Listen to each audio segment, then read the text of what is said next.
We're ready. Good evening, everybody. Slightly different time, so well done, everybody, for getting that bit right. Right, so welcome to the Overview and Scrutiny Board. This is our Crime and Disorder Committee meeting. As I hope all of you know, this is one special meeting that we do on an annual basis. If the need arises, I'll say this right up front, if the need arises, and let's see how the meeting goes, then I know that our guests this evening who are presenting to us are both happy and able to further add to this thing and will be very receptive. Okay, so welcome first of all to councillors and of course to the police and our police crime commissioner. So thank you, John, for being here with us as well, and to all of the other members of this crime and disorder committee. I'd like you just to note that our chief executive, Robin Porter, is not attending this evening. It would have actually been his last one of these meetings, and he sends his apologies.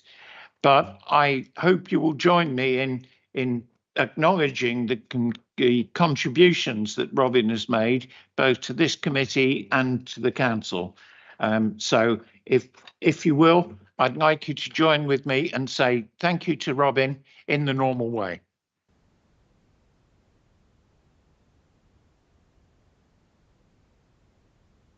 Right, a few formalities before we start.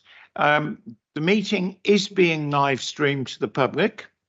Any members of the public, I'm looking around, don't see any actually, but any members of the public are entitled to take photographs, film, audio record and report on the business held in public, but must not act in a disruptive manner.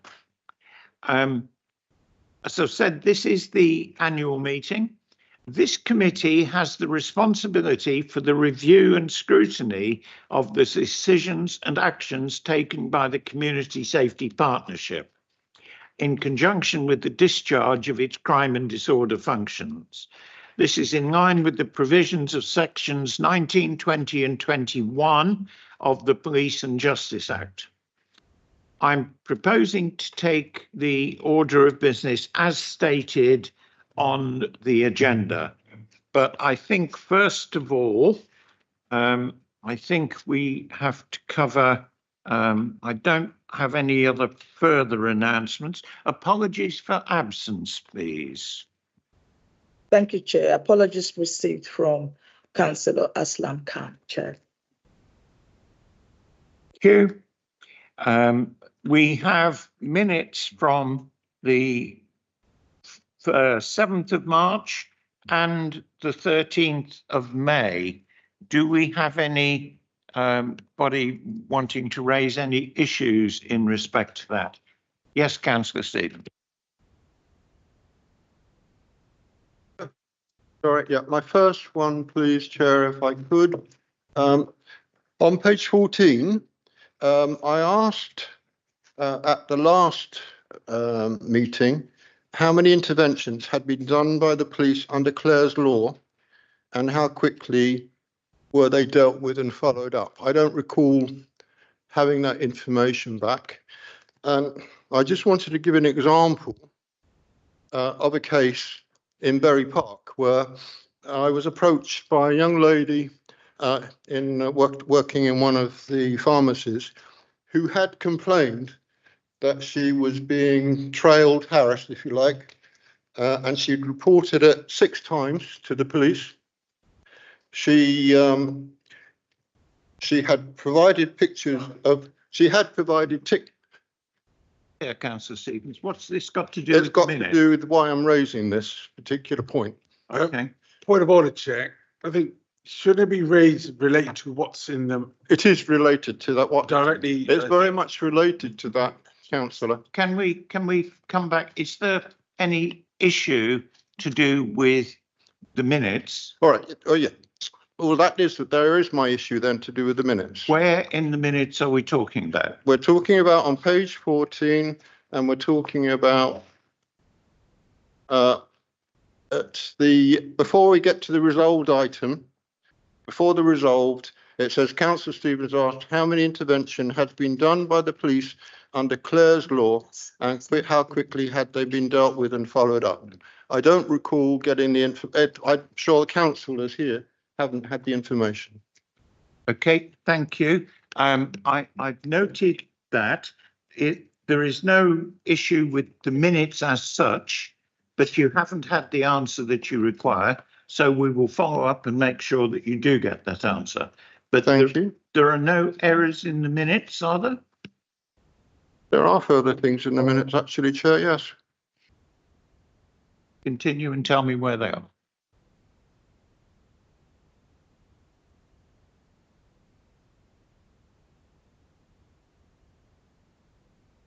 Yeah, my next point was on page 20, and it's under stop and search, where it said I had raised, there was a case study of what happened in Glasgow on how they were able to overcome and stop and search to try to deal with the respective knife crime. It had worked well. I think I asked whether there had been any delving into how they have dealt with the problem in Glasgow.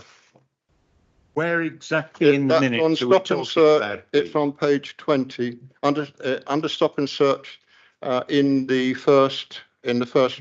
paragraph under stop and search.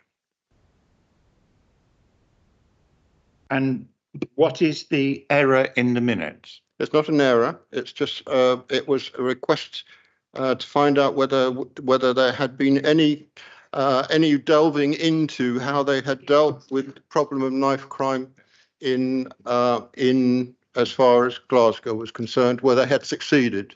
Okay, thank you. We will make sure that you get an answer to that. But if there are no errors in the minutes as such, then do we have any issues with accepting the minutes? We can come back to that issue, and we will make sure. And I have one last question to one last comment, Chair. It's also for a follow-up, and that's on page 28 of 36. So, sorry, I thought we were checking the accuracy, not comments. Which one is it? As I'm concerned, I want at this stage to know whether there are any inaccuracies in the minutes and whether the minutes are acceptable. No, the minutes aren't acceptable because I'm looking for the response on those two items. Well, as this committee should be looking for the response on those two items. Yes, that's fine, and that point is noted, and I will make sure that those get followed and come back to you. But if there are no errors to the minutes, I'm going to ask this board whether we accept the minutes or not. There's one third one. We accept the minutes. Yes, Councillor Mahmood. If any members, after minutes are agreed and accepted, if there's a matter arising from those minutes, you can ask the questions afterwards. Agreeing the minutes we have. I agree with minutes, but Yeah. there are, yeah. So the minutes have now been accepted. You've asked for two follow-up reports, two follow-up issues. Have you got proper note of those? Can I discuss with you? Can you please make sure with Eunice after the meeting that she's got exactly what it is that you require by way of answer? 26. So 28 of 36.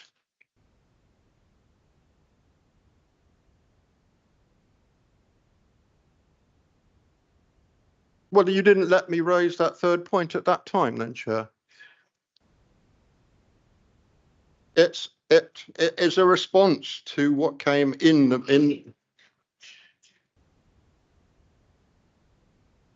No, but I thought we've accepted, and yet I was just told that matters arising from the minutes.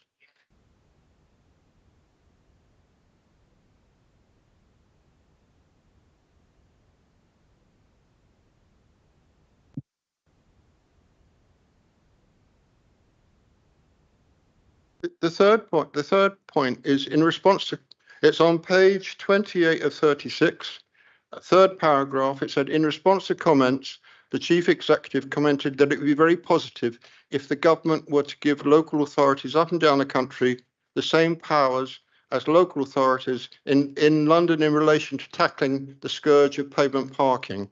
Has that been followed up with the government? Again, take that and we'll put that as an item to be followed up by Eunice after the meeting, if we may. I also want, however, and it's directly related to this meeting, draw your attention to the fact that you have on your desks the report which has come from Councillor Stevens. He attended a legal policy forum keynote seminar, and he has given us some notes from that seminar, and I would strongly recommend that you look through them because it gives you a good background into some of the issues that we will be discussing this evening. Item 8. Yes, the paper that you have seen is actually concerned with item 8. So the paper from Councillor Stevens on item. Okay. So, first of all, I would like to just repeat our thanks to John Issard for coming into our meeting this evening. And perhaps you could introduce yourself and your topics. Thank you, Chair. I think everyone knows I'm John Issard, the Police and Crime Commissioner for Bedfordshire. It's always a privilege and a pleasure to come to Luton, and particularly to this council chamber. And as some members will know, I have a long, fond memories of county council Labour group meetings in this council chamber many years ago. And I'm sure I'm going to have a friendlier evening tonight than I did as leader of that group some 20, 30 years ago. Just if I could just pick up for Councillor Stevens, Clare's Law, it's exponential growth in the number of referrals to the police, and we'll certainly make sure you have the I haven't got the stats available to me, and I don't want to make them up, but we'll make sure those are furnished to you very quickly. And likewise in stop and search, there's been a lot of improvement on the practice of stop and search in Bedfordshire. I don't know if the police have learned from Glasgow, they will have learned from other places, but again, happy to give a briefing. And in terms of your third point, I think it's very much one for the council rather than me, though I have been talking to your portfolio holder for transport and traffic about this matter. And I think there may be representations. I think when you invited me to speak this evening, you asked me to talk about the second stage of the police and crime plan. If you recall, when I published my plan in October of last year, I took the decision to publish a 6-month plan and then to be in a position where we would have a 3-year plan from May or April of this year. And the reason for that was, one, I wanted to have more opportunity to talk to the people and residents and businesses across the county. 2, to talk to local authorities, including Luton Borough Council, both members and officers, and also to our partners across the criminal justice system. And it's great to see Lisa here tonight as head of probation in the county, but also to get a better reflection on what national government policy might be. And I can talk a little bit more about that and some very positive news in respect of local policing and neighbourhood policing. And I was hoping we would have, and we have got some certainty, at least for our budget for the coming year, and I think probably some indications for our budget for the future year. So what I'm going to do this evening is just give a sort of strategic overview of what's likely to appear in the new plan. And I'm being slightly hesitant to say I can talk about the actual plan, not least because in front of me is Councillor Abbas, who is a member of the Police and Crime Panel, and I am duty bound to go to the Police and Crime Panel first, and that's on the 1st of April. But I can give you some pretty good headlines today. And just to remind ourselves, I launched the plan, pictures out there, got a glossy brochure here, back in April. And really, then I was saying that if we're going to reduce crime, if we're going to prevent crime, if we're going to make Bedfordshire safer, we can't do it through the police alone. I thought that before I was elected last May. I certainly thought it in October. I think it even more today. We need a whole system approach. And really what I'm looking to do now and will be doing over the next 3 years in this period of office is to look to see how we can get much better, even stronger partnership working. And we have very good relations, both the police and myself, my office, with this council, but with all 3 unitary authorities, the Integrated Care Board, the rest of the public sector, the voluntary sector, the community sector, and everyone else. So getting that system change is absolutely important, because if we're going to really tackle the causes, very much reflecting Luton 2042, we actually have to do that on a system-wide basis. No one agency can do it. And I'll talk a bit about that in a moment. And as I say, I've been talking and listening, because I think listening is more important than talking. So I'm going to talk at you tonight. I want to actually listen from you and get your questions, because actually it's about listening, not just about talking. And we need to strengthen how we do that too. And I've taken the opportunity to strengthen the way, because one of my responsibilities, as you know, is to hold the Chief Constable to account for the delivery of an efficient and effective police service. And I've strengthened the governance arrangements. And again, Councillor Abbas and the panel are very aware of that too. So in developing the next 3 years' strategic direction, very much reflecting on what I've achieved and the approach of the last few years. And we should change the slide, please. I think there are 4 key ambitions that underpin what I hope we can achieve together. I can't achieve it. The police, even however good they are, they can't achieve it. It's us together achieving it. And for me, it's actually how we get a fairer and more socially just county. Because we know the correlation between deprivation, poverty, inequality and crime is very significant. If we're going to tackle in the long term crime, we have to move a lot of those social conditions and health conditions and many others. So that really is important. And again, talking in this chamber to Luton Council, it's absolutely aligned to your 2040 vision. The second is we must build trust. The police in Bedfordshire, I like to believe they are trusted and there's public confidence. I don't actually know, because we haven't done proper polling, and we're about to do that. We will be doing that over the next few months. What is the level of trust and confidence in Bedfordshire Police? Is it different in Luton, Bedford, Central Bedfordshire? Is it different in different demographics, social groups, age? We know it will be different, but how is it different? And for that then helps reflect what my plan is, but also helps the police in the terms they deliver. And we know nationally, because the only statistics we have on confidence in policing is from the ONS on a national basis, it's not in a good place and it's moving in the wrong direction.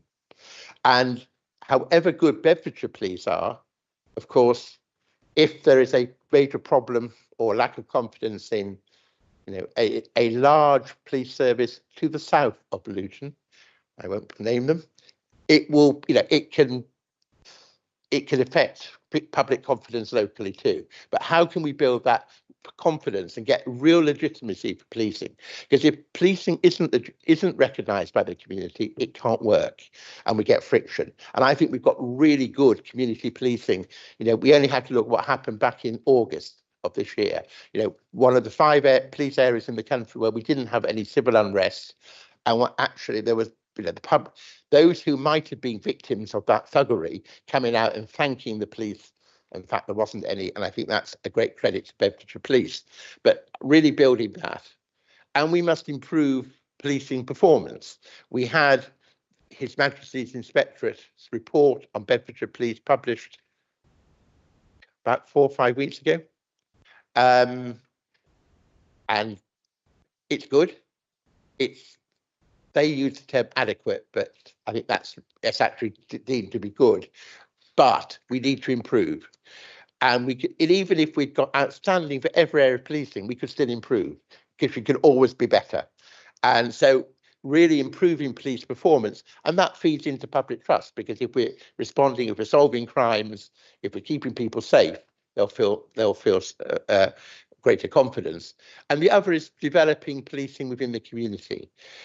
And again, that was has been consistency, and I've called it reinvigorating local policing. We can use whatever terminology we want, but for me, community policing, absolutely. And I'll talk again about this. How do we get policing with and in the community, and the community supporting policing as well? The next slide, please. And just to remind you, when we published the previous plan, there were 7 missions, and I'm certainly not going to. I'm going to talk to 2 or 3 of them in some detail. They all remain, but they feed into those ambitions. And I think there's been they have resonated with every local authority, other public bodies, our partners, and the public when I have spoken to them. And it was great when we launched the plan that we actually got such strong endorsement from all our key stakeholders. So that remains absolutely at the core of what we'll be doing over the next 3 years. And again, that focus on a safer and a fairer Bedfordshire, not just a safer and a fairer Bedfordshire. The next slide, please. So just to I'm going to talk about prevention, local policing, and protecting women and children. Just some highlights. I'm more than happy to talk about any of the other areas, but I thought they were ones that were probably most relevant and would probably attune with today. Prevention in particular, because the police can do so much, and we're doing a lot, and the police are doing a lot, and we're one of the few police services actually got at superintendent level a lead for prevention with a small team. But the police can't prevent on their own. That really is where we need partnership working. And it's great to be a member of your Community Safety Partnership Executive, and I really value that. And I'm likewise with the other 2 authorities. And I think through the Community Safety Partnership in your Community Safety Plan, there's a great affinity about how we can work towards prevention together through that collaboration. It is about addressing social inequality. It's about early intervention. And I was talking to Dave Collins before the meeting, and some of the work he and his team are doing, and other officers and teams across this council. Early intervention can prevent. Good parenting can prevent. The role that schools have to play in the process too. And it's not me just offloading, it's all everyone else. But actually, if we don't stop at the gain of that causes and start to eliminate those and work on those, we won't reduce crime in the long term. And we've got to tackle specific areas of crime. Knife crime, statistically, is going down, which is a good thing. But tragically, the severity often of the crime and the violence is going in the wrong direction. So and I know perception in a lot of these areas is really important. I could stand here and I could have introduced Sean Basra, the Chief Executive to the office, who's with me here this evening. But we could propose a lot of statistics. Actually, perception matters too. So areas like knife crime, cyber crime, 50% of crimes in this country this year will be cyber related. So that is a huge growth area. And a lot of that emanates from outside the UK and even outside sort of the Western, say that as I advise it at the moment, what is the Western world, but the Western world. So we've got, there's some big challenges there. So, but there are other areas where we've really got to focus. And again, this is where working with Lisa and her team in the probation service, reducing reoffending. And I think sometimes we, think reoffending is greater than it is. But if we can get, again, someone coming out of custodial sentence having proper rehabilitation, but if they've got medical needs, having those needs met, abuse and so on, but having accommodation where the local authority has a role to play, and having employment where the public sector, but also the private sector has a role to play.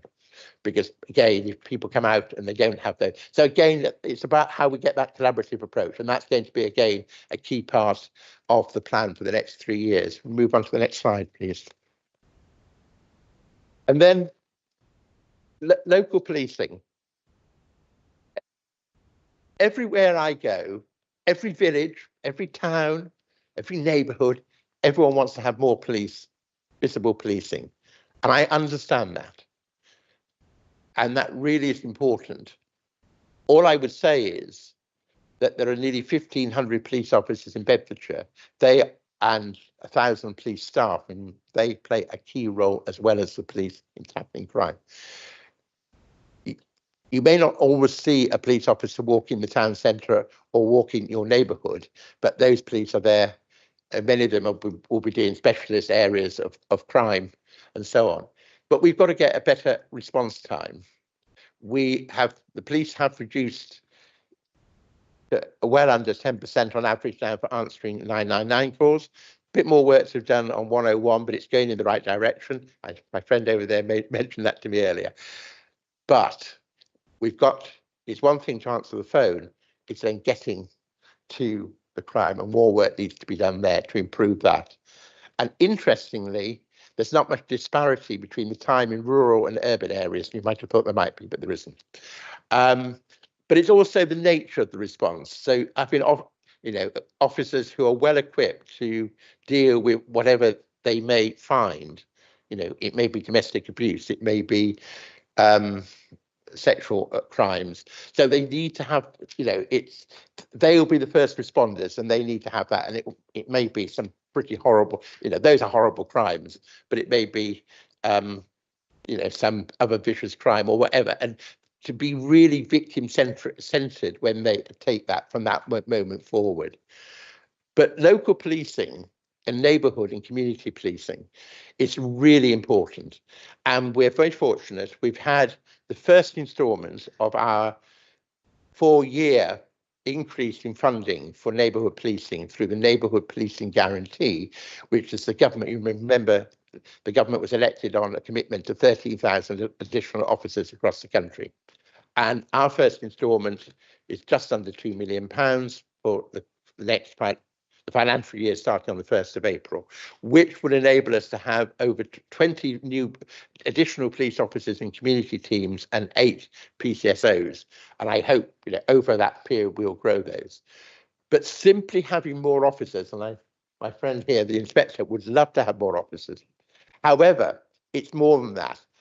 I think it gives us an opportunity to really build a local neighbourhood community police service which is embedded in communities, much closer to the communities than you can be with existing teams in the areas they have to cover, where they know the problems and the public know them too, and they know the public. Also, focusing on prevention and problem solving, and they do a remarkable job already on that, but doing more of that. And cracking down on antisocial behaviour, which it's an issue, again, rural or urban, but I know particularly and in the and town centre focus. And again, I know it's an agenda item later on this evening, Chair, but the work that the police are doing in partnership with the council and the bid on the town centre task force, I think is really good. And I've had the opportunity and the privilege to meet those teams. I'm yet to take up their offer to go out one evening with them.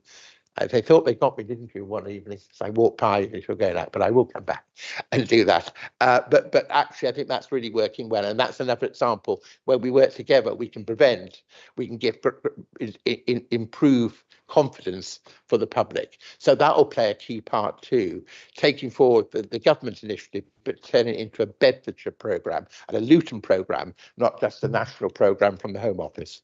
And my final slide is just looking at protecting women and children. Now, we could get into terminology here, couldn't we? Because the government would say it's violence against women and girls, Bedfordshire Police will say it's male violence against women and girls, and I say it's protecting women and children. Now, I think they're very much the same. The reason I put children in there with the Executive Director of Children's Services in the room, I'm bound to say that it's about safeguarding as well as domestic abuse and similar. And we must strengthen the safeguarding partnership working between police and local authorities, because we know when that goes wrong, it's horrendous for individual children, individual families, but actually for councils and the wider community too. So that's really important. So building on multi-agency safeguarding and the police being a core part of that, even though clearly the local authority takes a big lead in it. And I think we can do a lot more in things like data sharing and using some of our brilliant AI that we use for interrogating databases for dealing with crime, applying that in children for safeguarding, both for children and for vulnerable adults, will be very important. We've got to encourage people, and particularly women, to report. Domestic violence and other related crimes, there's an increase. What we don't know is how much of that increase is because, and I say women because it's predominantly women, it's not exclusively women, have the confidence to report, because I think something will be done, so it will go up, and whether it's also because it's actually going up, and there's a lot of academic work and others going on around the country to understand that, and it won't be, I expect, not any different in Luton, though it will reflect your demography, obviously. And then ensuring, again, everyone's well trained in this area. Came back to my earlier point. The police have got some really specialist teams to deal with domestic abuse and domestic violence in Emerald, the RASO team that deals with sexual violence and rape. But every officer has to be responding in a place to deal with that, and then expediting, the victims. And not very far away from here is Luton Crown Court. I think it's over 800 cases currently pending. And there was an announcement, I know, by the government yesterday or today about increasing the court's period. But when someone's maybe a victim of rape, has to wait 3 years plus from the crime to get in a sentence, that can't be right. And so we've got to improve it. And what can we do at a local level to make that improvement? I think is really, it goes back again, that system approach and that partnership working. So I hope in the time I've had, and probably more time than you were going to allow me, Chair, so apologies for that, I've managed to give a sort of flavour of what you'll see in the plan and in the strategic direction when we launch it in April. But I think it really is building on what we've done previously. And I can't deliver that on my own without the police. I can't deliver it, and they can't deliver it without everyone in this room, and particularly the council. So collaboration and partnership is absolutely key. And that's why it's a real privilege to be back in this room this evening. I hope, as I say, slightly friendlier atmosphere than maybe on occasions I experienced some 30 years ago. So thank you, Chair. Thank you. I'm going to open to questions. I have, before I come onto the floor, I have from my Vice Chair here some questions. So I'll start with you. Thank you, Chair. Thank you for the report. It was really good. Just 3 questions, sorry. First question is, can we get an update on the effectiveness of Operation Verona, which is addressing the aggressive begging in the town centre?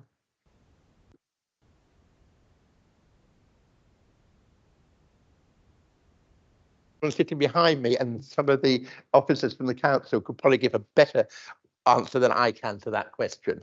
But again, that's where partnership working in the town centre task force is so important. The police can't deal with that on their own, and the council probably have a lead responsibility over the police, actually. Thank you. And the next question is regarding rising in hate crime. I just wanted to know what additional steps are being taken to address underreporting incidents, which harms the community's trust and reporting mechanisms. Well, I probably take time to answer the questions. Hate crime is heinous, and we have to tackle it. And I think a lot of work has been done and will be done to tackle it. But it really is important all of us encourage those who are victims of hate crime, whether it's criminal hate crime or not, to report it. Because part of the challenge is, and hate crime is one of these examples, there are many others, and I can understand why people don't want to report. If crime is not reported, the police don't know about it. And we don't also know how, not just the individual case, but how big the problem is to tackle it. So anything we can do together to encourage people to report. And I think too, and I can't answer the direct question, Councillor, but I would certainly come back to you. The more we can do to demonstrate that by taking action, it should encourage others to report because they know there's value in so doing. Thank you. And lastly, in the report, there was about knife crime, but there was nothing about guns, weapons, for example. There was a case today where a 22-year-old was able to purchase a gun online. And then obviously we already know about the unfortunate incident that happened in Marsh Farm. So I just wanted to know what the plans are in Beds Police to, stop the children being able to get access to these weapons. Well, clearly the incident in the case you referred to in Marsh Farm, Operation Longacre, I can't comment on because it's still sub judice, and even after that, there may or may not be further inquiries. The gun crime, I could have talked about gun crime. I could have talked by the fact that Bedfordshire has more gun crime than the rest of the east of England. So gun crime is a serious issue. And it's often related to serious and organised crime and gangs, and often to drugs. So it's a complex picture. There are too many guns on the streets of the county and of the country. So the police are taking action. And again, I'm sure police officers can talk about, I know of cases, and I clearly don't get involved in the operations, where significant numbers of guns have been seized over the period. So action is taken. But we've got to gain to, it's like knives, we've got to stop the supply. And it's good that the government are introducing tougher legislation in terms of knife crime, or supply and ability to obtain knives. We've got to do the same with guns too. But guns will fall into the wrong hands. And I could have talked a lot about serious and organised crime, but I thought I'd just focus on 3 areas of policing. The other is that we've got to really focus on stopping the supply of drugs, because often the gun related is related to drugs as well. So these are complex matters, but they're absolutely at the top of the police agenda, both in Bedfordshire, but also regionally and nationally. Thank you, John. Councillor Hussain. Can I say to you that I've brought this many a time, your predecessor and to yourselves, is visible policing, right? I can tell you an example of that is in the last few months, we've got one PCSO in the Farley area. In the last few months, he's had more communications with the people than we have had any communication from any police officer in Farley in the last 4 or 5 years. And even today, we're at a sheltered accommodation, and with Councillor Taylor and myself, majority of those vulnerable people had been talking to that one individual over a few times. So with a very small resources, it can be very effective, in my opinion. So why are we not concentrating where intelligence terms, communication with the police, and to be able to, you said it's a partnership. Well, the partnership has to be the trust with the community, and the community has to have a trust that the police will respond if I were to complain about something.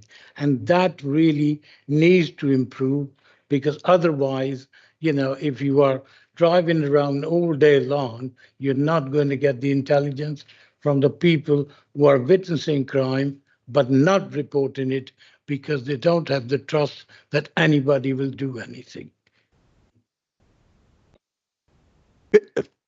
Visible policing is really important. And if I had a magic money tree, I would give money to the chief constable to have many, many, many more officers on the streets. But sadly, I don't.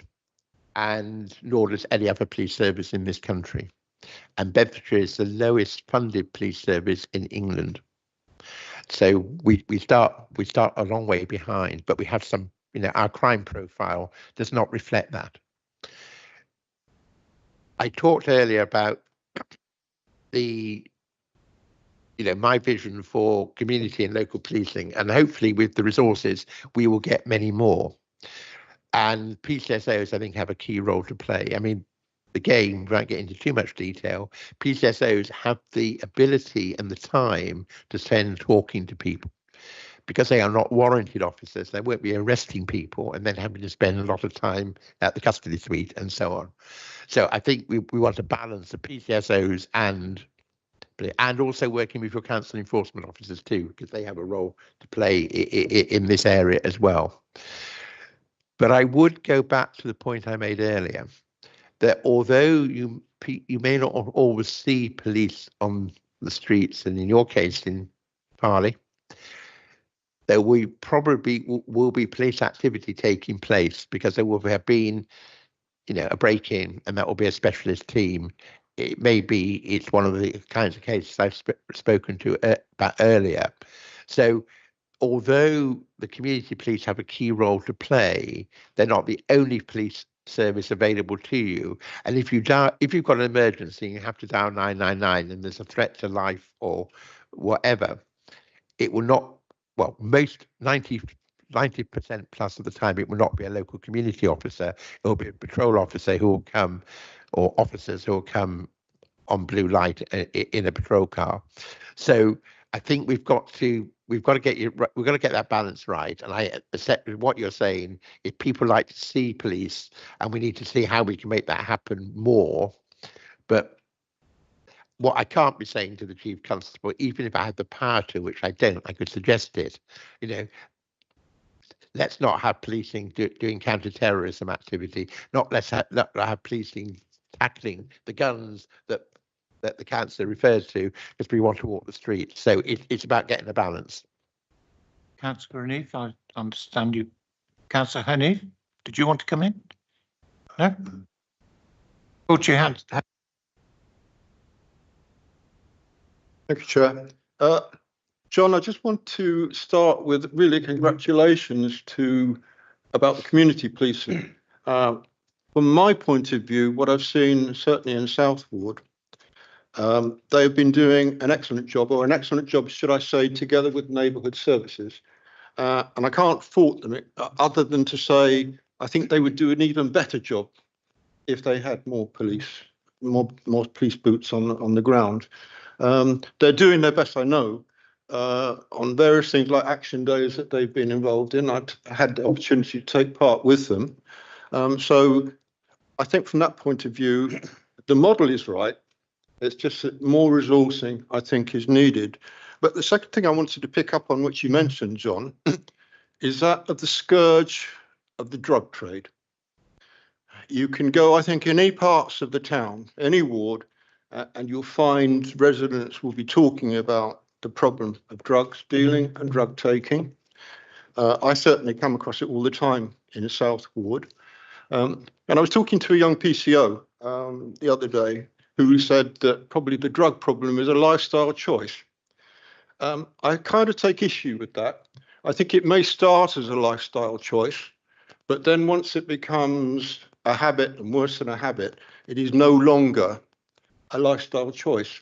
And I'm wondering whether we've really got the solution to the problem in the correct category, and whether we ought to be looking more emphasis on it from a medical perspective rather than a policing perspective. And I think there needs to be a total redress in some ways if we start to look at that. I know in some parts of the country, and at the forum I attended, Westminster Forum, I know that some areas they're trialing different schemes. They're trialing schemes where they know that people that are actively involved in retail crime are doing it to feed drug habit. They're looking at issues such as tagging the prolific offenders, but at the same time engaging them with the services that they require. And I think coming back to Glasgow again, I'll come back to Scotland, I think that they have actually managed to put somebody nodding their head to the wrongs, but I believe from what I've fed back from people I know in the police force in Scotland, they seem to have certainly found some solutions to the problem, although the death rate I know in Scotland from drug addiction is quite severe. So I'm wondering, John, if I come back to it, whether there should be a slight rethink in the way that we are dealing with the drug problem, and perhaps looking at better involvement, not just policing as an enforcement with in front of prisons, but certainly, fines and things, but certainly looking at a way that we can get better help, because a lot of it's tied up with homelessness and it's tied up with crisis homeless, where people are in a cycle where they can't get off the streets. And that's partly to do with what is seen through the scourge of drug addiction. What actions do you see coming out of the issues that Councillor Stevens was? First of all, the congratulations to the community police. I'm going to pass back to where it belongs. It doesn't belong with me. It's the police doing that, and all credit to them. So thank you for saying that. I wrote down the word Glasgow when you were speaking, because I thought you might mention it again. I mean, a public health approach to drug taking has a key role to play. We can't avoid the fact that drug taking, if illegal drugs, is a crime. So you've got to have that right balance. But the real challenge is stopping the supply. And that's a bigger problem than there's a public health and a health problem for people who are addicted, and we've got to do everything to get them off and support them, and small scale drug dealers as well. But it's a big supply. This is a major international industry, and we're seeing into this country, some pretty really dangerous and toxic drugs coming from Asia and China in particular, which are, really, the National Crime Agency, our own regional serious organised crime unit are tackling. Because if you can stop the supply, that's where you need to start. So our public health approach, I agree with you, but it's about getting that right balance. And it's also getting the right balance and understood with the wider public too. Councillor Marshall, then Councillor Franks. Thank you, Chair. Just to echo the opening statement of my colleague, Councillor Stevens, I believe up in Stopsy we have a very strong working relationship with the community police, which is giving us dividends. We have regular meetings with them at least quarterly. Your community policing team in Stopsy and Wigmore are very open to be communicated with, sharing information and intelligence, which is to be thanked. They attend every single Let's Talk that we have in East Ward. We've got one planned for week after next. So the key thing for me is to acknowledge the hard work and effort, and I'm not going to name any individuals, but of the team that we've got in Stopsy, and we honestly believe as a ward councillor, we need to work as closely as we can with the local community policing team and agencies in our wards to do our bit as councillors to improve that. But so thank you for what your team does up in Stopsy and Wigmore. Councillor Franks. Yeah, mine's actually comment rather than question, Chair. If you want me to wait until you've dealt with questions, No, please. We seem to be having a mixture of the two. Okay, thanks very much. In that case, I've got three things I'd like to say. The first is a thank you, and I don't know whether the thank you needs to be addressed to John or to the Chief Constable. I've been moaning and moaning and moaning for ages that we don't even know in Barnfield Ward the names of the local officers in the local policing team. Well, we do now. We've been contacted by 2 PCSOs. We've had 2 meetings with them. They've also met with residents who we've addressed them or asked them to talk to.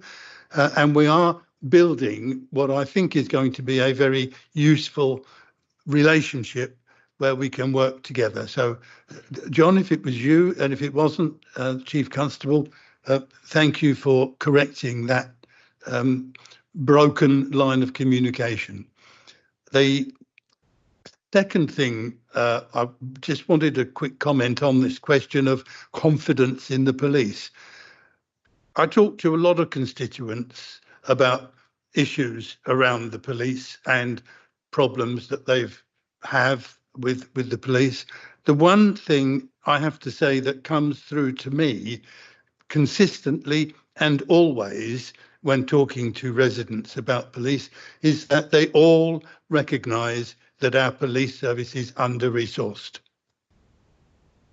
That's helpful in a sense that it might in some way help to build confidence in the police, but in the end, I guess there's nothing like performance to produce the kind of confidence that I know John and his team are looking for. The last thing I want to say is on this question of drugs. I really, really get angry because government after government is refusing to accept that there is only one way to reduce the problem we have with drugs. Drugs are responsible for a huge proportion of the crime that's committed, huge proportion. And there is no way it's going to be reduced until governments accept that the multi-billion-pound drugs business has to be taken out of the hands of violent, organised criminals. As long as this multi-billion-pound business, a very successful business, making lots of people extremely rich, as long as it's controlled by very violent criminal gangs, then you're not going to actually get to the bottom of it. The way to deal with it is for it to be treated as a public health issue, for drugs to be to some extent legalized, licensed, and quality controlled. And until a government is willing to take the wrath of Daily Mail headlines by saying that, then nothing much is going to improve. Thank you. Councillor Gisago, you were trying to get in. Thank you, Chair. I just want to say congratulations to John again. Thank you. Every thank you that's been said here tonight is what every effort that we've put in to make our community, our neighborhood safer. One thing I just want to quickly highlight is that over the course of some weeks, I've had opportunity to be at the Luton police station in the evening only to find out it's been closed for maintenance. I found out the information maybe wasn't really passed appropriately, or I've not seen it. I don't know why I've not seen it. And I don't know how many members of the public have been able to see that or know that that police station is closed. I had to go to Dunstable police station, which was, of course, was off the hour, so it was closed. So in the last week, a constituent, a member of the committee contacted me that he was told to go visit Kempston police station. That's the only operational police station in Bedfordshire. So how quick, how soon are you putting this, other works around, especially around Luton, the police station, the maintenance work? How soon are you making that to come back to life? And of course, communicating with the public so that they know what's really going on. Thank you, Chair. John, are you coming back on that one? Come back on the other comments too. You're right, Luton Police Station is currently being refurbished, the custody suite and other parts, and certainly the custody suite needed doing, and so do the other parts. You can go to Dunstable, you don't have to go to Kempston. There's a facility in Dunstable temporarily, so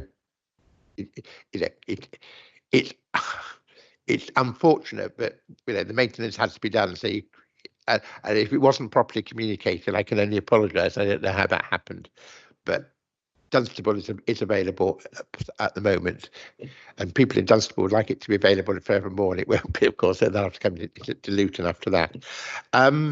Just on, thank you for thanking me or the Chief Constable.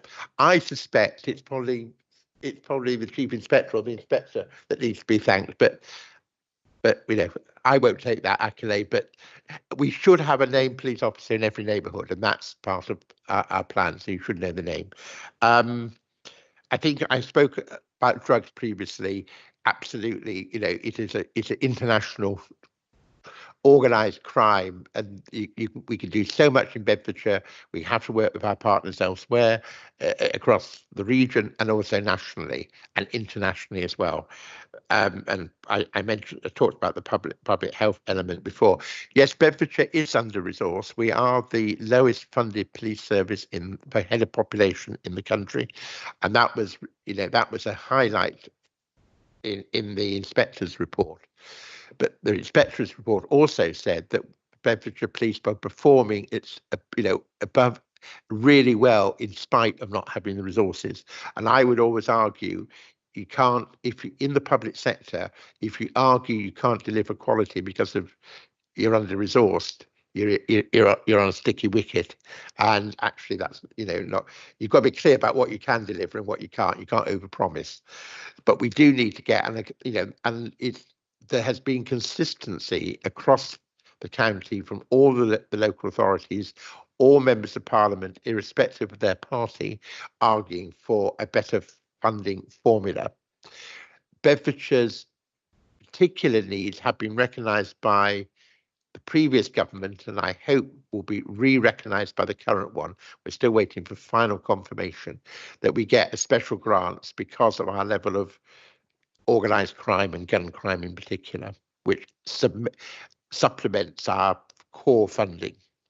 But you know, we do need more. So the more voice you can add to that, and I can assure you, every opportunity I get to talk to the Home Secretary or the Policing Minister, or indeed other ministers, I remind them that we need more funding for Bedfordshire.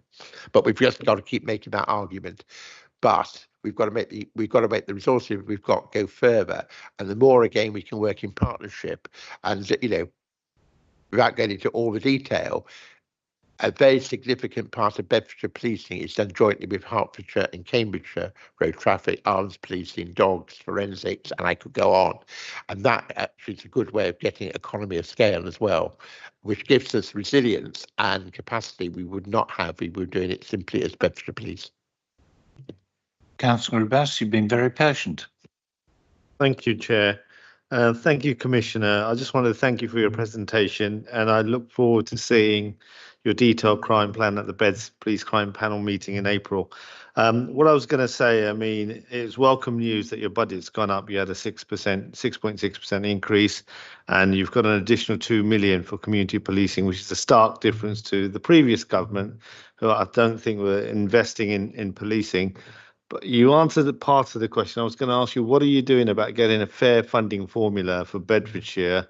What are you doing, and what could we do to help you? Well, thank you for that. I won't go into all the statistics about the increases in funding, because you heard those at the police panel. I'm not an accountant, but we did get an increase, and we've got the additional 1.8 million, which is really good. I'm doing everything I can to persuade government when I get that opportunity, making the case, not the case that Bedfordshire needs more money because, you know, we're nice people, or not so nice people, because that's why we need the money, but actually because the crime profile of Bedfordshire relies on it.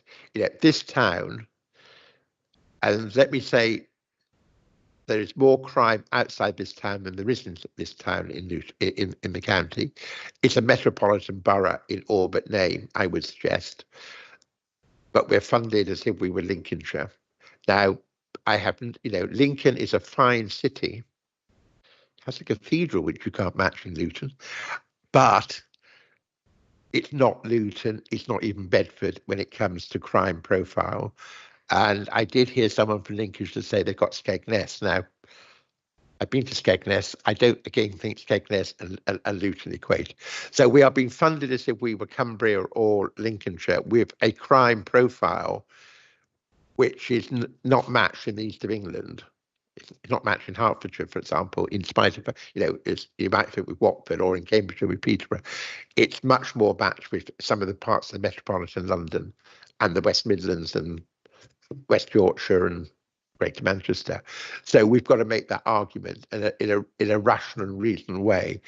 I'm hoping at minimum, and this is I can't guarantee it will happen, but I've said it on repeated occasions, if we could get those core grants just rolled into those special grants rolled into our core grant, that would be better than having to apply each year, or the risk it may not happen each year.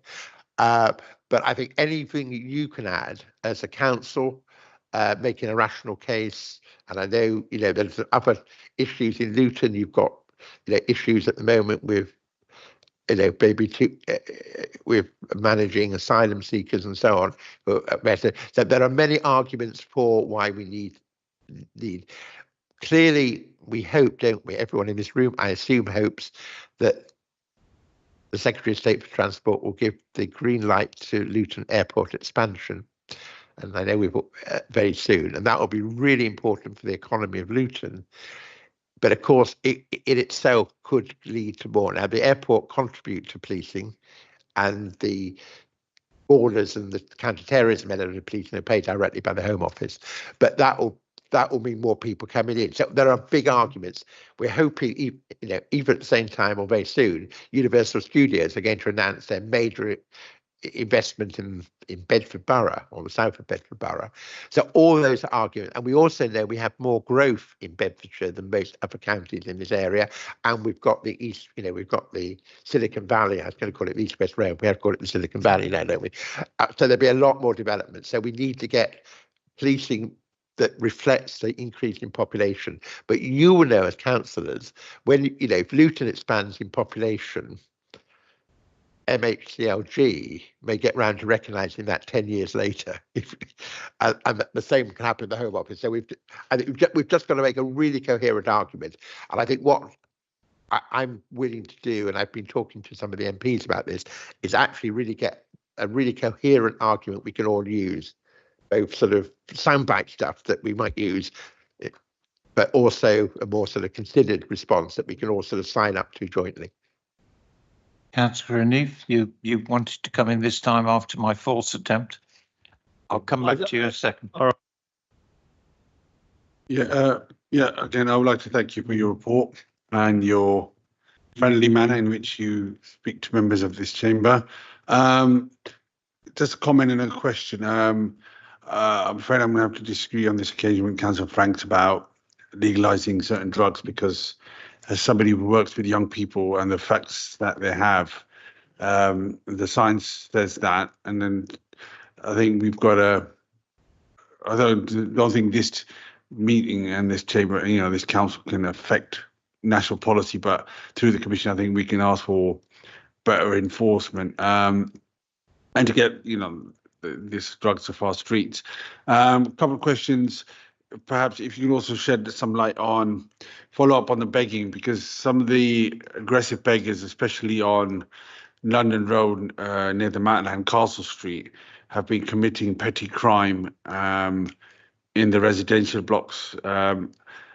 Is there a plan to deal with the begging across the borough, especially at those points where people are accessing the towns? Because unfortunately, many people that are from the town, they come into Luton down, London Road. They don't go around the bypass.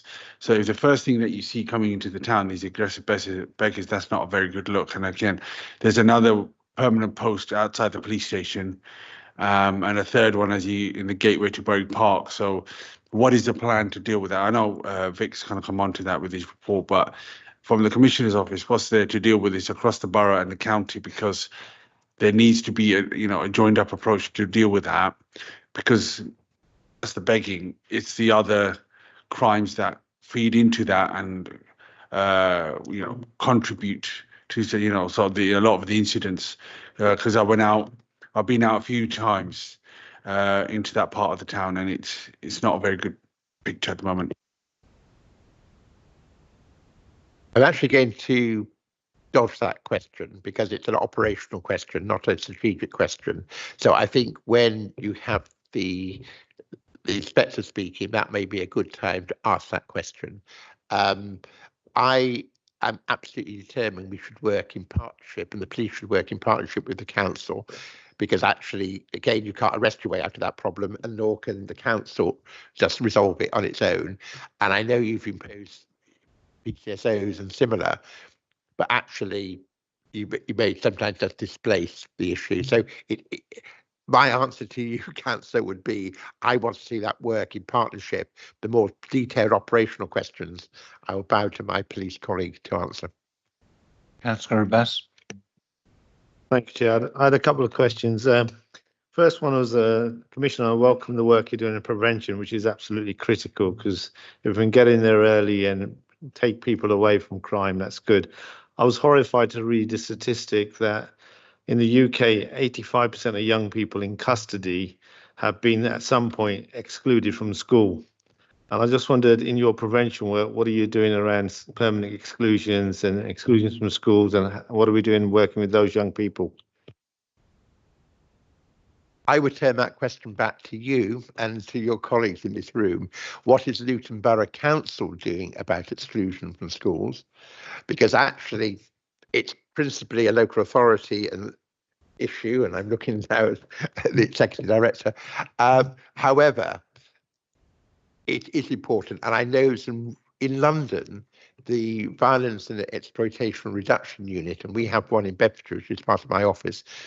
Sadiq Khan has a much bigger one, with a much bigger budget, as you can well imagine. They're doing some quite imaginative work about looking at school exclusions, because they did see it as a cause. And I think it goes back to my earlier point, Councillor. If we're going to seriously tackle crime and reduce crime, we have to start with that early. And it is school exclusions. But it's actually what are the problems that are leading young people to have to be excluded? And I just leave that open. So actually, that has to be a key focus. But it can't be the police alone. Police can't police school exclusions. It has to be a partnership approach, but probably led by the council. I absolutely agree, and I'm kind of looking at my colleagues here from the youth services and children's services about what could we do working with the Commissioner to kind of tackle that issue. Thanks, Councillor. And yeah, I certainly don't have all the answers, but I have most of them. No, I have certainly one. I mean, from our perspective in terms of youth justice, one of the pathways from exclusion is offending. And one of the things that Vic will cover in his presentation tonight is something that we create called the Amber Unit, which I first discussed when I think, presented the plan or even last year. So that's now been operating for the last 2 months. Now, essentially, we have 2 neighbourhood police officers attached to 2 target youth workers that are based within my service. And they become first responders to schools. Now, predominantly for me, my statutory response, that's about stopping young people offending. But of course, getting them that early, we've got six different pathways. So we can undertake pieces of work within the schools. We can undertake pieces of work away from the school, so that young person doesn't need to be excluded. And that's one of the solutions, because that's getting us there earlier, but in that partnership space as well with our police colleagues. Thank you for that. I mean, I would just encourage to improve that partnership and look at what Sadiq Khan's doing in London and whether we could replicate that in Luton. I was moving on. My final question, I read about we've got a domestic abuse specialist in 999 control rooms, and I was wondering if the Commissioner could tell us a bit more about that, because that seems to be quite an innovation. What I could have also said on Spirit Solutions, I mean, we, through the office, do fund some organisations that provide diversion for young people in very much in the way that Dave's describing, and work very closely with Dave in the south and his opposite number, Pat Jennings, in the north of the county. So I think I think we are working very closely together, and I see him nodding. We are fortunate. Perhaps I should have mentioned it. The government have funded as a pilot scheme in 5 police services, and we are one of them. And I'm really pleased we are. And we made, representations to government to get this. A domestic abuse advisor or advisors, but in reality, who are in the control room, who will advise the control room staff when they get calls from victims of domestic abuse, but also are training them as well, because they can't be there 7/24 and the calls may come. So they get a much, the aim is to get not just a more sympathetic response, because I hope they get a sympathetic response also already, but the triaging of which effectively the control room staff do is better informed. And I think it's also been able to pick up what the issue really is, because sometimes, and again I say women because it's predominantly women, but it's not always women who may be phoning in, may not be presenting the whole picture. And they may not be able to, because actually there might be somebody in the house, etc. So actually really making sure we're getting that. So it's literally week 2, week 3. So it's very early. So, but there will be it's a proper pilot, so there'll be some outcome from that. But again, I think that's, it's great that Bedfordshire is one of the 5 areas piloting this. So hear more about that over time. Thank you for that, and congratulations on getting that pilot. And it's encouraging to see a Labour government funding policing, and hopefully we can start improving the service and the visibility to the public. Okay, I think I'd like to bring us to the end of this section, and then we'll move on and talk more about local policing. The one comment that I would make is that certainly my perspective, from the perspective of a councillor from the east of Newton, is that the emphasis on the local policing has been starting to work. We have been getting a better relationship with our local policing force. We have seen them more. They talk to us more. So I think that overall, from my perspective, yes, early days, John, you've got a long way still to go. But a very encouraging start, and I'd like to thank you on behalf of this committee for having joined us this evening and given us your views. Thank you. Thank you, Chair, and it's always a privilege to come, and no doubt you'll invite me back. Ultimately, you and the people of Bedfordshire will hold me to account for the results and performance. So I'm talking about my direction of travel. You'll want to see results.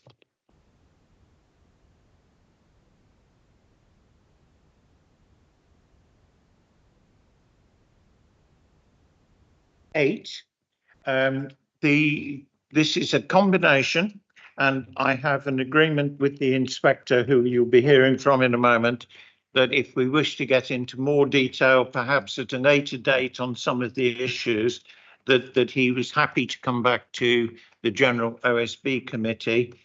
So if we bear that in mind as we go through, and we have that in that acceptance of that approach if we need to. So over to us. Let's talk about then item 8, community policing. And don't forget, you also had an addendum to your papers quite late on. Thank you. Good evening, everybody. I did supply some paperwork in regards to Luton as a whole. So there's a report I put together as Luton as a whole, and then I was asked, there's a bit of confusion there in terms of what I was asked for, but then I was asked to put a bit of a report together in regards to what we've been doing against retail crime within Luton Town Centre. Can I ask you to introduce yourself in case there are anybody here that don't know? I did think that just as I was starting to speak, so apologies on that, guys. I get ahead of myself sometimes. So, yeah, hello, everyone. So I'm Vic Sangira. I'm the local inspector for Luton. My primary areas to cover within Luton are Luton Town Centre, the south and east of Luton, and our community cohesion team. However, of recent times, I've been covering our central teams and our north and west teams as well. So anything Luton related really is under me at this time. Just one thing I just want to say before I start, thank you very much to the councillors for your kind words. It makes me really proud actually that you're actually getting the service that you deserve. I know it's early doors, but it's something that I'm pushing massively, hugely within my teams to get out and actually work with our local councillors, because you guys are the eyes and ears of what goes on in Luton. And if we've got good relationships with you and we know you guys and we have that working relationship, obviously we'll get the intelligence, we'll be able to kind of be introduced to our communities a lot better. So thank you to you guys as well. It really is appreciated, the work that you guys have been doing. I'm hoping it's just a start, and we're going to get some real good product out of it at the end. So it's not just, we're out meeting you, but we're really going to get some good results out of it at the end. So I'll answer a couple of questions just before I start. So a couple of the councillors did speak about aggressive begging, if you don't mind. So I'll just quickly answer those questions that Councillor Yakub had in regards to Stewart Street and London Road. Obviously, they come under a PSPO area, which gives us the ability to give fixed penalty notices. So it's not something that's got lost on us. We're really aware of it. It's a bit of a sore subject for me at the minute, but we are really doing a lot of work around trying to clear those areas from that aggressive begging. As the councillor stated, when you come down London Road, if you're not from Luton, the first thing you see and you're kind of approached by is aggressive begging. It's happened to me. I'm from Luton. It's happened to me as well. So, it's something that I've got officers out patrolling. We are issuing those fixed penalty notices because it comes under that PSPO area. If it goes beyond that, we'll take it down the CBO route, so we'll go down that route, and hopefully it will end up with those people, if they're persistent, maybe going to prison for the offences that they're committing. So that's something that's been in place since September. It's worked really well. It's not just policing that's done that. I've worked closely with Tony's team, Tony Stefano's team, in regards to the net team obviously being involved in that, and actually it's a joint approach working really well, and has kind of cleared up not all of the issues but a lot of those issues. What I found, and I'm always honest and straightforward with people when I tell you, so what I found, we went really hard at it, and I'd have my officers out every day at the peak times when those aggressive beggars were in those areas, and we'd really take it to task. It worked so well that we stopped getting them for a period. So we kind of pulled back off it because we have other issues as well, and we can't always dedicate every single day to it. So I pulled it back, and we've pulled it back to a smaller condensed time, and not every day. However, what we found is they slowly started to creep back in. So as of this week, I've increased that, and we're back to daily patrol, so we can make sure that we kind of enforce the fact that actually we're not going away. It's not just a short-term thing that we did just to kind of appease councillors, appease local members of the public. It's actually something that we're taking really seriously, and hopefully, we'll kind of enforce that message that we're not going to tolerate that aggressive begging, in Luton. It's been seen when we talk to these people committing those crimes. What they'll say is Luton's an easy target. People are willing to give money.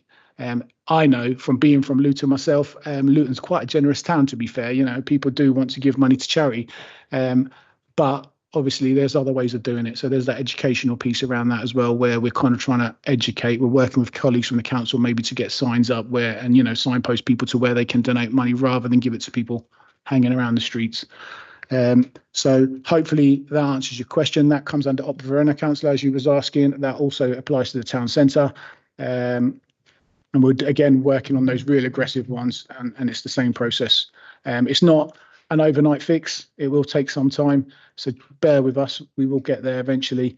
So that's the update. Have you got any questions you want to come back with me at that? I'm usually one of those types of people that just I don't mind having questions there and then. Is there anything anyone wants to ask? Or let me take a chair's privilege and ask you one right off.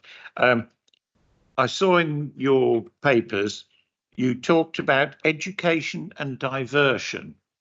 What on earth is education and diversion? I'm afraid it didn't mean anything to me. Maybe it does to everybody else, but it didn't to me. So I think when I talked about education diversion, it was referring to our education diversion team, which works around the schools. Or did I refer to that within begging? I think that's fine. Yeah. And one supplementary, totally different. So I guess it's not supplementary. Do we have any signs of the same epidemic of mobile phone thefts that's been hitting London? Do you mean when people on scooters or electric motorbikes and they'll ride up to people and take their mobile phones? Is that what we're talking about?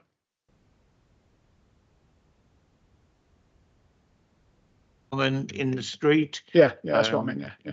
Being dragged out of their hands. It's becoming a major issue in London. So I don't want to tempt fate, but touch wood, we don't have an epidemic of it. Things like that do happen. I can't say they don't, but there's not huge amounts. It's not a standout epidemic, as you said, at this time. Thanks. Yeah, thanks very much. Just a couple of very quick comments, but then a question. First, my understanding of diversion, in my experience of it, is devices and schemes which are aimed at young people give them something more interesting to do than going around conducting themselves in antisocial behaviour. As far as people begging for money to buy drugs or alcohol is concerned, I have a standard answer, and I give it every time someone approaches me asking for money, and it is, if you're hungry, I'll buy you a sandwich. Not a problem. And maybe a Coke to go with it. They're not interested. And if I mean, I have had occasions when the person has actually said, yes, please, and I've done it. I'm quite happy to do it, but I'm certainly not giving them money to go and spend on alcohol and drugs. Now, question. Your chart in paragraph 2 of the paperwork we've got shows a huge and very dramatic drop over November, December and January in shoplifting. I know you can't give me a definitive answer, but you're much closer to these figures and to the issues than I am. So to what extent do you think the huge drop, well, first of all, is it likely to be sustainable? Is it going to continue dropping? And second, to what extent is it due to police and council activity? And to what extent is it due to the fact that retailers are increasingly reluctant to report the problem because they're not getting response? Thank you for that question. And actually, yeah, by answering that question, I'll be able to give my update, actually, because that's what I was going to talk about. So the answer to it, in short, is it's a bit of all of that. So it's a bit of retailers not reporting crime. It is a lot to do with police and council activity that's taken place since August. And what I found is I'll explain. So I've been in post within this role since July. So I came into the role, and I have a community policing background. So I've been in community policing before I went away, and then came back into community or neighbourhood policing. And what I found is when I came back, we kind of things had changed. So we used to have priority setting meetings. I'm sure a lot of the councillors in here understand what I mean by that. And where those were meetings where we'd have with our communities, and we were able to set certain priorities set with the communities. Those kind of have dissipated, and a Let's Talk meeting has come in place in that, which is led by the council. So rather than being police led now, they're more kind of council led meetings. However, the police will have an input at those meetings, and we can still set our priorities. But what I'd found is that wasn't happening. So one of the first things I did when I came in, when we're looking at town centre and the retail problems in town, I conducted a survey. So what I did, I spent a week with my officers out in the town centre, and we were actually surveying members of the public, retailers, people that work in the town centre, and just to find out what the issues were. And and we got 4 priorities out of it, and those priorities, some of them you probably all will know them. The first one being retail crime, so what I'm here to talk about, that was the main priority, and theft generally, drugs and drug taking and drug dealing was a problem that was put out to us, and then the third and the fourth ones was street drinking and aggressive begging. So they are the priorities that we've tried to kind of address in the last 6 months. Obviously, Councillor asked me about the kind of retail crime, and that's what I've been asked to kind of focus on today.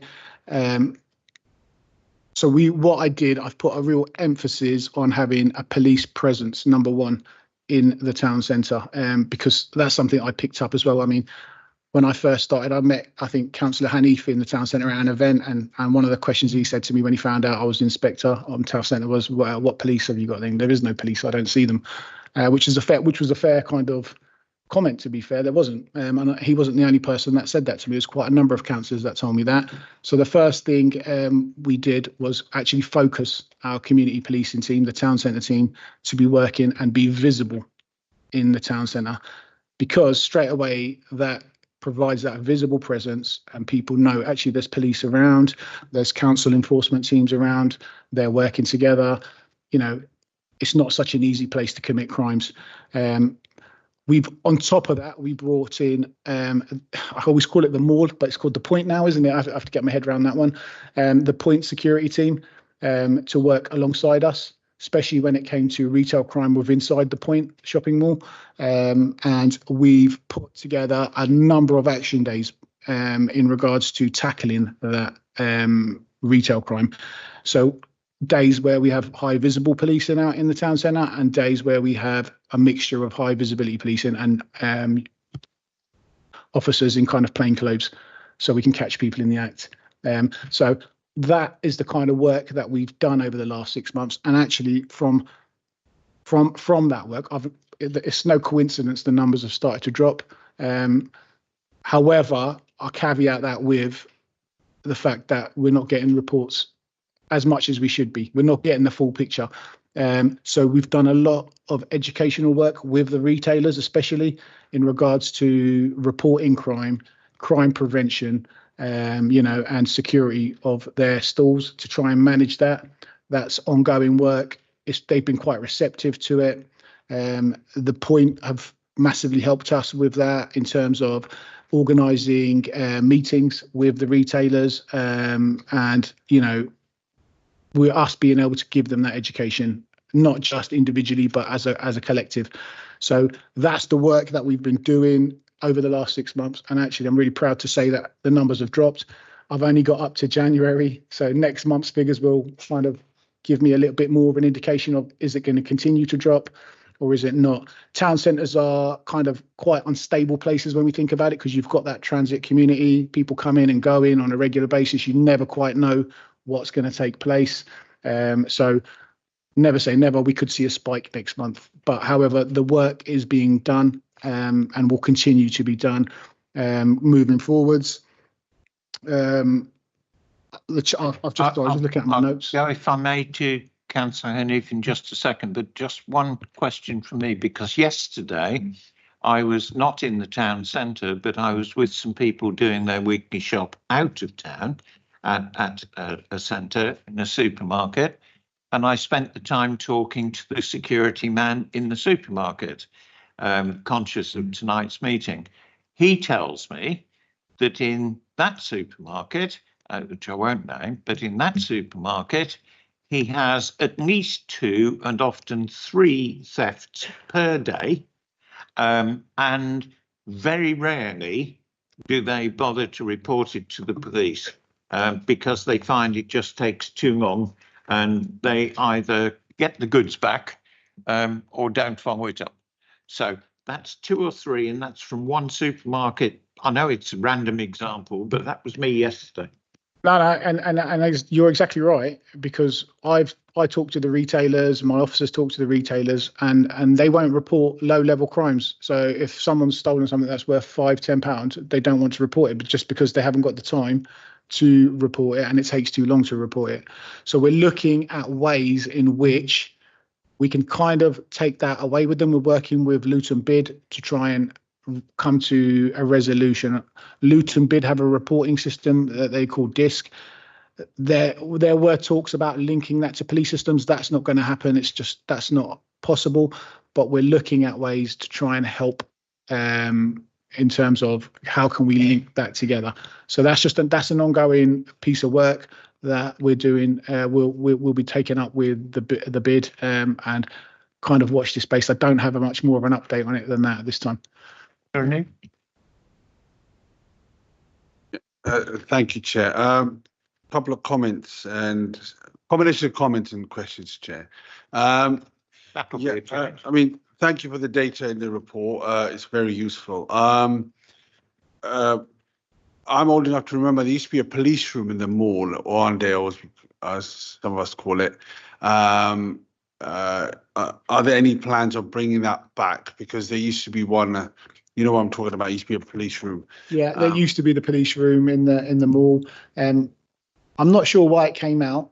I can get you the answer to that. If you need the answer, I will get you that and come back to you, Councillor. However, there's no plans to kind of take another have to have a base there. However, what we have done, the council have been really kind, and the work that we've done with them, we're using we've got a joint hub downstairs. So where the council enforcement team work, we will work there as well. So we have our My Town Centre unit will work out of that building, and that way that helps us liaise with the net team and kind of joint task each other, joint action, that kind of approach. So we have that joint approach at this time, but there's nothing in regards to having anything in the mall or the point. Sorry.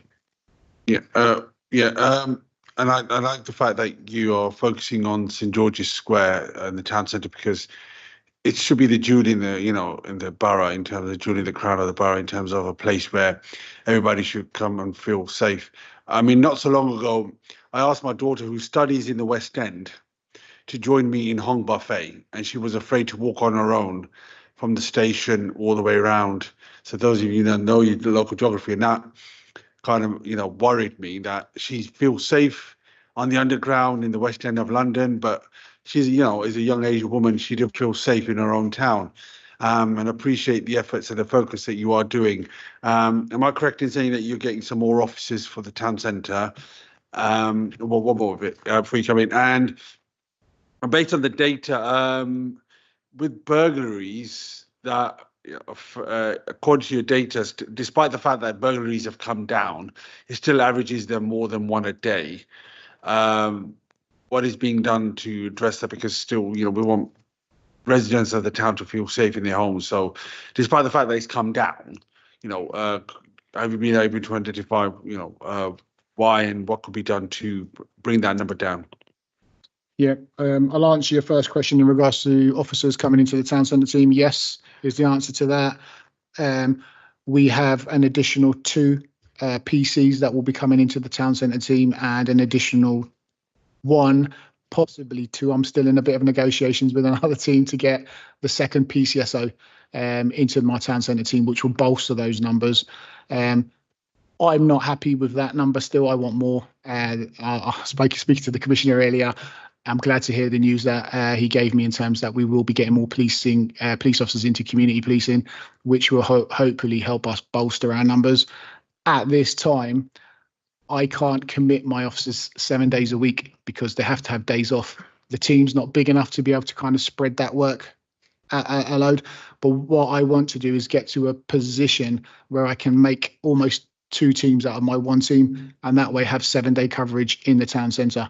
So that's my plan going forwards. I just need to get those numbers in the door, which is not a quick process, but hopefully, fingers crossed, is something that will happen. So you've got that commitment from me in terms of that's what I'm looking to do for that. The second question around burglaries, it's just something that I was discussing the other day with colleagues, not just from Luton, but my local neighbourhood inspectors from Bedford and Central Beds. And as a unit, what we've decided to do is bring a more of a focus on Operation Cocoon, which is around burglaries and education. So say a burglary's taken place in an area, what we'll do is we'll kind of go and visit all the local residents in that area of where that property was, to give them education around safety and where to report crime, smart water, things like that, just to give them that knowledge that there's been this burglary.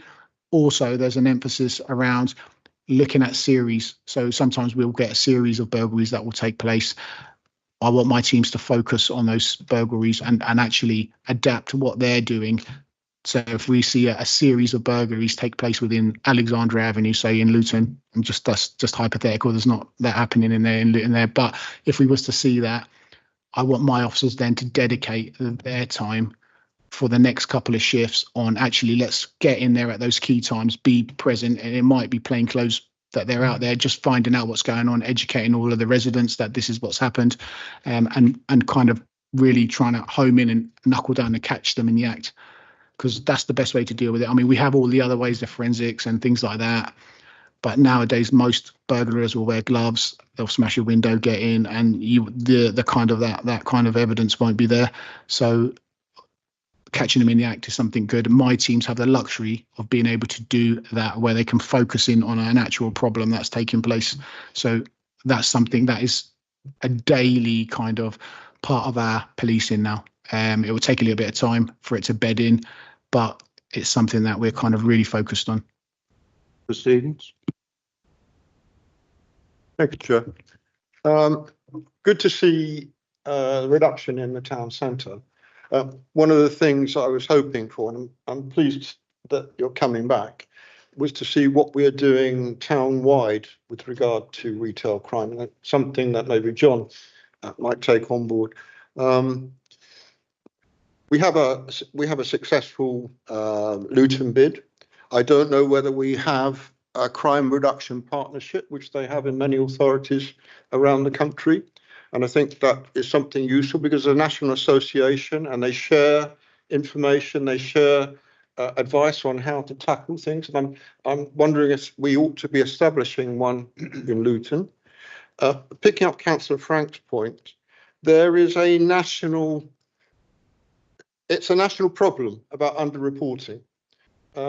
In fact, the figures that I picked up when I went to the Westminster Forum was, in fact, the amount of money tied up in retail theft is around £2 billion, not the 700,000 that is actually out in the paper, and it's not picked up. And part of the problem, picking up Councillor Frank's point, is that anything under £200, retailers aren't interested, the police aren't interested, because it's a lot of trouble, although that's going to be changed in Parliament.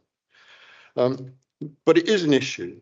For example, if we are going to look at a wider Luton concept, we need to think about some of the other retail parks. For example, you can talk to the security guards at Next in Gypsy Lane, and they will tell you that they are regularly getting people coming in, walking out with large quantities.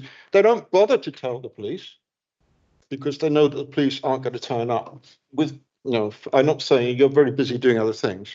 And in addition, they will claim it off the retail, claim it off insurance, but that has the added cost in that they'll put prices up for the customers to pay. So we have a big issue there. What wasn't covered in your document too was a tax on retail staff. It would be interesting to know what those kind of figures are, not just on retail, by the way, but also perhaps on wholesale, because we have wholesale distribution also within Luton, and there is a call by the union of shop workers that we should be taking that into account. So wholesale and retail as a crime is a big crime, and a tax on. We need to do more about a tax on staff. We know, for example, that the large retailers, probably Next amongst them, as to others, will actually tell their staff not to engage with the perpetrators because of safety issues. Now, that could be a good solution. I don't know. Maybe a better solution is that we ought to provide better training, and that may be down to the council to do. to actually look at training of retail staff, how they can engage with, with perpetrators without putting their lives at risk. And that's an important area. So there are a number of things that I would love if you were able to come back so that we can widen the scope slightly, because I'd like to know what happens to the small shops around the town where they're irregularly getting people coming and stealing sweets, stealing cigarettes and other things, because that adds to it's adding to the total. But I think we need to have a bigger discussion. I provided some feedback from the forum that I attended. I hope it was partly useful, and I hope maybe you have a copy of it. But maybe we can look at some of the wider issues, Chair. I think I'd perhaps, John, you sort of volunteering. I was about to volunteer you. We've concentrated on town centre. My anecdotal evidence and the statements that Councillor Stevens has just made are both suggesting this is wider than just town centre. Yeah. Well, thank you for volunteering me on myself volunteering myself. I was going to step in rather than let the inspector, he can clearly answer as well. Retail crime pervades every shopping mall, street, and indeed in villages where there's only one shop. So this is, it's not just a town centre problem. And some of it will be organised gangs deliberately targeting. We talked about drugs earlier, people stealing to sell to fuel their drug habit, people stealing to order. I could take you to another part of the county where you can literally go to shop A where goods are stolen. You can go a few hundred meters up the road to shop B where they're on sale. So there's big challenges there. The retail staff, the government has actually introduced it in the crime and policing bill, which the government introduced into Parliament last week, removing the £200. There was never a £200, but it's making sure it isn't there, because you can be prosecuted for stealing £5 worth, but it's moving that myth, but also making it a specific offence to attack a member of retail staff. And I don't know, but I suspect that will include wholesale and delivery as well, because it's not just people in the shops, and can. And I think I can understand. I think they probably reasonable that retail companies advise their staff not to get involved, because actually they put themselves at risk, and that's not a good thing. And they could well put risk to other people as well if there's a confrontation. Retail companies, and particularly the household name companies, the big ones, have a responsibility. They have a responsibility to their staff, but they also have a responsibility to the community as a whole. And they should always report crime. If you don't report crime, the police don't know it's happening. They don't know where to target. And hotspot policing is really important, and getting those statistics. Secondly, they also have a responsibility to put in CCTV, other security measures, and some companies do. But I also know some companies have a policy of just literally, they don't actually claim insurance, they just write it off. So it's in their business model. That means you and I as customers are paying for it, because actually when they say they're writing it off, they're just putting it on, they're putting it into their cost. So there's a societal and economic challenge too. I'm looking to set up maybe a sort of task and finish group, bringing together retailers across the county, us store and others, to see what more we can do. But I think the police do take it seriously. And I think, again, I would say, please say to shopkeepers, whether they're small or large, multinational or corner shop, always report, and don't believe the police won't take it seriously. Clearly, if there are, and again, this is operational, so the inspector will correct me if I'm wrong, but if there's a crime in process or the people are there will be an instant response. Clearly, if sadly, goods have been taken and they've gone, you won't get an instant response because it's no longer a threat to life or like to apprehend. So policing do take it seriously, but there is there's a lot of pressure, but there is a responsibility on retailers as well. And I feel for every shopkeeper and therefore for every consumer, because clearly if you steal from one of the big multinational supermarket chains, they'll put it on their price. I really worry and concerned about the small owner manager who could be their whole week's profit goes in one sweep, and they can't afford to put all the equipment in.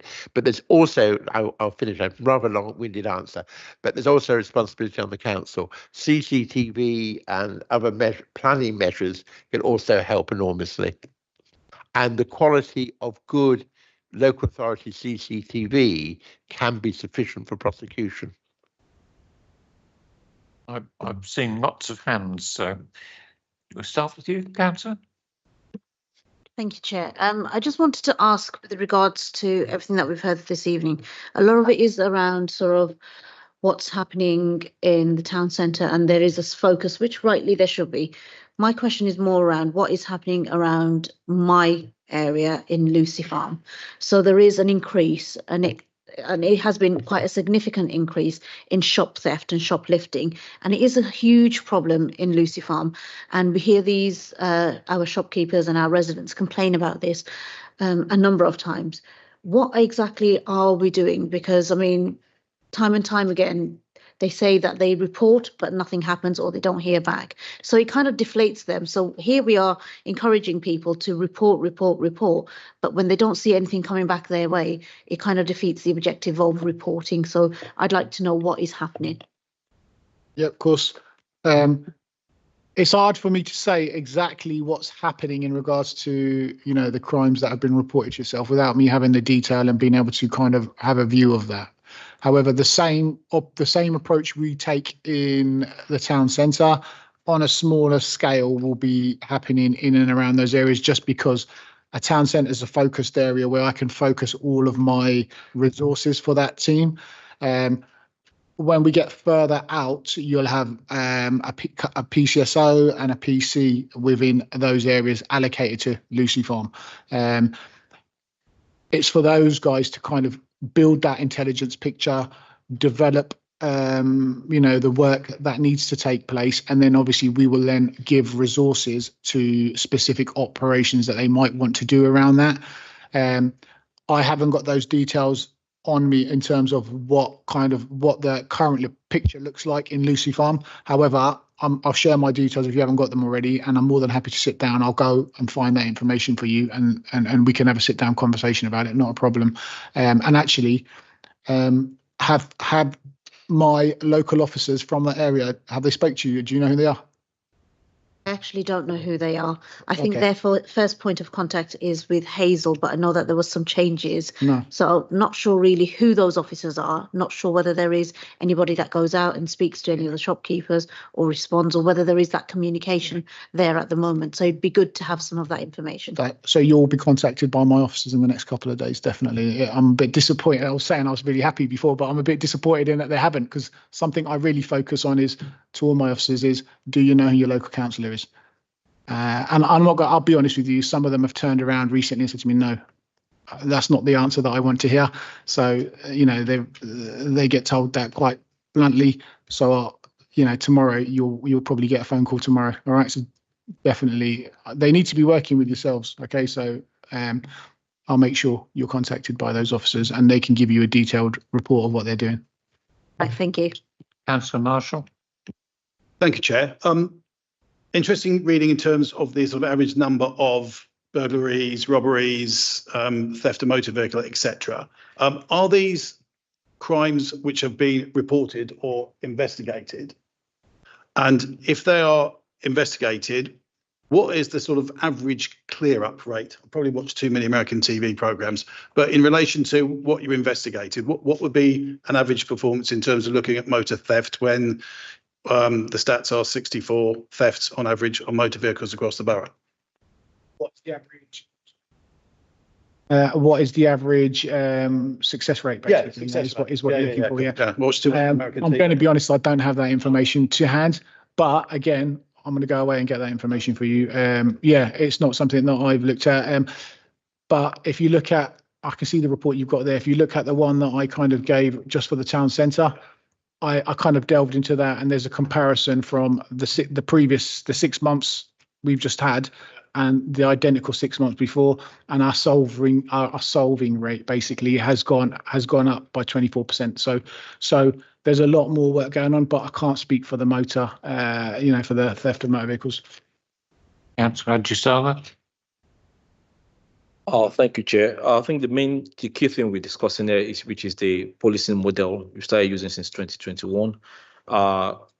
Maybe in your response, I want you to tell me if you think that's working or if there's anything you can rejig to make it work better, especially as regards the retail crime units that we're talking about. Because I remember in 2007, I was volunteering for the police, and just as Councillor Anif mentioned, the retail crime unit was just under Andel, and we used to go there. That was my where I was reporting, and when calls do come in that a shoplifter has been arrested or stopped by the shop securities, we jump into the cars and straight away we go there, get whoever has offended, bring them in, process them, check them. Most times are known people, issue tickets. But most important thing is we take the records and stuff. And I was there for a year, and there was never a time we were called upon and we've not jumped on the car and not. So what has fundamentally changed? And most importantly, like as I mentioned earlier, the modeling. Do you think it can be, can something work out that could make this better? Thank you.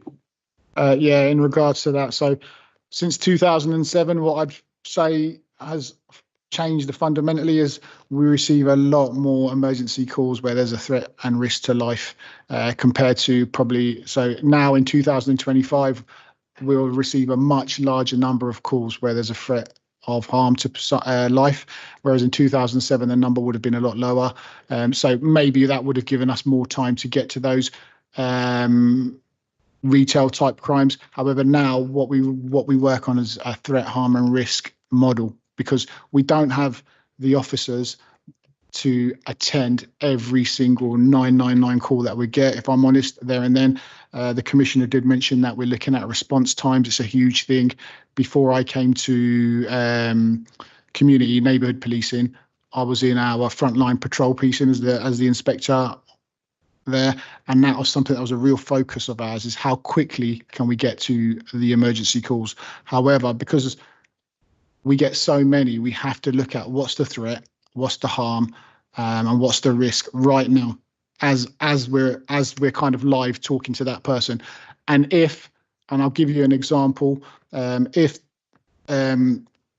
the call handler is talking into the victim of that crime and they're saying that, oh yeah, we were threatened, there's a chap right here now, he's waving his arms around, he's got a weapon, he's going to hit me, we're going to do everything we can to get a unit there as soon as possible. However, if that same scenario exists and the victim is then saying, well, actually, no, he was doing that and now he's left and he's gone, then that kind of won't be an immediate call unless we've got a unit that is available to go there. But 9 times out of 10, our units, having worked in that frontline area of policing in patrol recently, we don't have the units to go there. We have jobs waiting for us to go there, just because we don't have the manpower. And we will get there as soon as we can. But there's that threat, harm, risk element is something that's huge. And if there is a threat to life, we will kind of take people away from a job and say, get to this job now because there's a threat to life. But again, if there's no threat to life, then we'll say, well, look, we can go there at a little bit of a slower pace. I hope that kind of makes sense. In regards to the town centre, we did used to have a retail crime unit that used to work in the town centre, which could immediately kind of get out to those jobs. We don't have that anymore. We have a town centre unit which covers the whole of the town centre, and they don't work 7 days a week. We just don't have that capacity to be in there 7 days a week. But I am looking, as I said earlier, at having them in the town centre for 7 days a week. But that's more of a long-term goal of mine, rather than something that can happen tomorrow. Going to bring this to a halt now, but I'd like to bring in Councillor Mahmood and also then give the final word to my vice chair who's been trying to get in. I will be very brief. In terms of, you said the crime in terms of the numbers in the, the shoplifting is down. Is that goes the similar to those professional gangs that used to come into Luton and still do? Is that gone down as well? Sorry, Councillor, I didn't quite catch that. Could you just repeat that? Apologies. I'm asking that in terms of the shoplifting figures have gone down, is that goes for the professional that used to be, number of them East European gangs that used to come, particularly target certain shops like Primark, for taking a bag full, I've seen them, and walking out not paying. Is that gone down as well? I don't have that figure, but I would say just from the work that myself and my teams have been doing, I would say you get less of that, but that doesn't mean those professional gangs, as you refer to them, aren't operating. They're just operating in a different manner. So they're operating with having beggars begging for money, and they're finding other avenues of doing the same type of crime. But we don't get as many. I understand what you're saying there. We don't get as many of those types of crimes where we have the professionals where they go in and they're kind of stealing from the shops as we used to. But I haven't got that exact figure. But again, I'm happy to get that for you. So Roger, you get the last word. Thank you, Chair. First of all, I'd like to say thank you. The community policing job are doing an absolutely brilliant job engaging with the community. And you've heard a lot of councillors say that today as well. So thank you for that. The report about the town centre with the shoplifting, it's all good. Are we working with Bury Park as well? Because that's another major retail area and it has issues. And I know it's not being reported as much as well. So I'll just wondering if there's any kind of communication with the shoplifters, shopkeepers there to reduce the shoplifting. Yeah, we do is the short answer to that. We do have regular kind of engagement with the shopkeepers. I know a lot of them myself, if I'm honest, and they will ring me directly on my phone to ask me to tell me about stuff that's happening. That's just something that I've got as a legacy from a previous job. But yes, we have got an engagement. We've got a team that covers Bury Park. I want to bring, and I've spoken to colleagues in the council about making that a CSPO area as well, so we can kind of eradicate that begging that takes place in Bury Park, because there's a lot of that takes place as well. And actually, when I was talking about Luton being a really charitable place, Bury Park is a considerably charity place, because I regularly see people kind of legitimate collecting for charity as well, but I also see outside Cycle King the same couple of beggars that are taking money. They're not being aggressive because they actually get given the money, which is unbelievable. But we're working on and getting rid of them. We can't do it by fixed penalty notices, but we're going down that CPNW, CBO route to try and kind of eradicate that there as well.